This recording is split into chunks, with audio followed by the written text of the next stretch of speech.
So, ayan guys, meron tayo ditong pata ng baboy. Ayan, isisigang natin. Ayan siya. Ayan guys, oh. Ayan, isisigang natin guys. So, hugasan muna natin siya guys.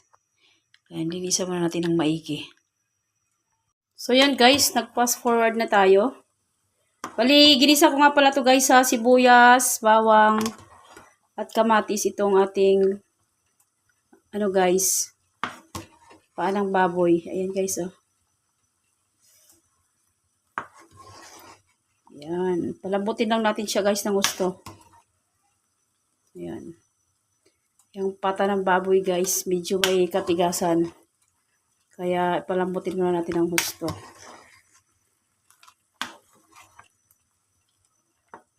So ayan guys, balikan natin maya-maya kapag malambot na ito. So ayan guys, tignan natin kung malambot na. Tusukin guys natin ang tinidor.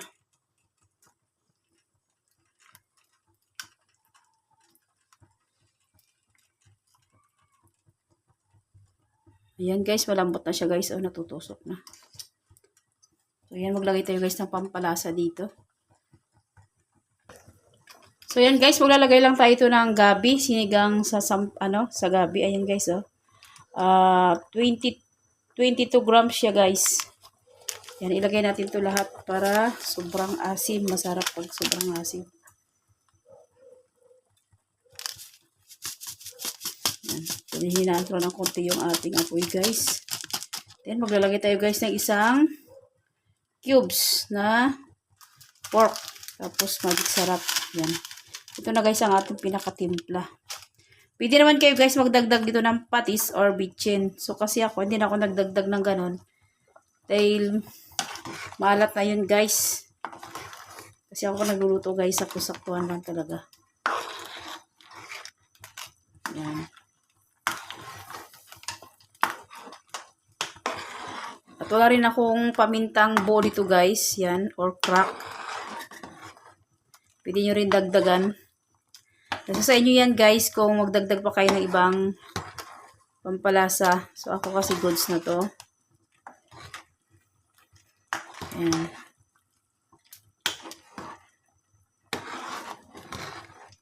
So ayan guys, balikan natin maya-maya kapag ilagay na natin yung ating mga gulay.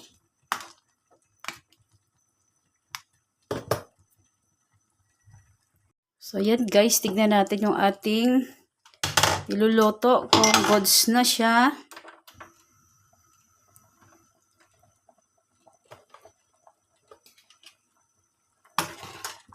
Ayan, okay na siya guys. Pwede natin ilagay yung ating ang ating mga gulay. Ayan, lagay natin guys yung ating siling pangsigang. At itong pechay guys. Yan. Palihini ko na yan siya guys. Hiniwa. Malalaki lang talaga siya. Gusto ko ganyan lang siya. Yan ang pangmalakas ang pechay natin. Sarap dito guys. Para pagdating ng Mr. Puluto, nakakain lang siya.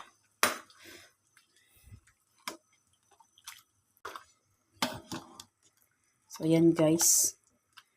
Hintayin lang natin na maluto yung ating mga pechay. Yan.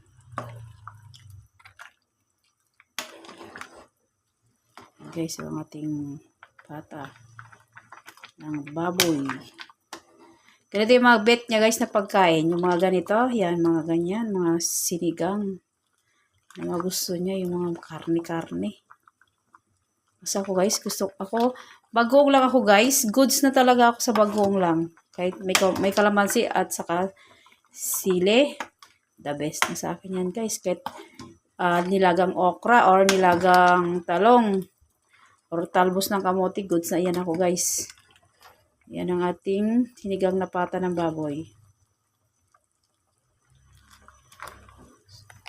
So yan guys, balikan natin maya-maya. So yan guys, tignan natin kung goods na yung ating pechay. Ayan, luto na siya guys. Ayan, luto na yung ating sinigang na pata ng baboy. Ayan.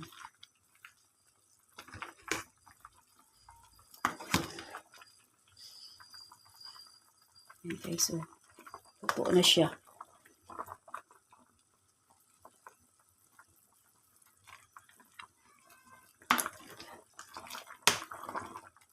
Yan, dumating na yung mister ko guys. Kain na siya pagbaba niya. Saktong-sakto luto na rin to. Yan. So, yun lang guys. Thanks for watching. Please like, comment, share, and subscribe. God bless us all. Thank you, Lord, for blessings.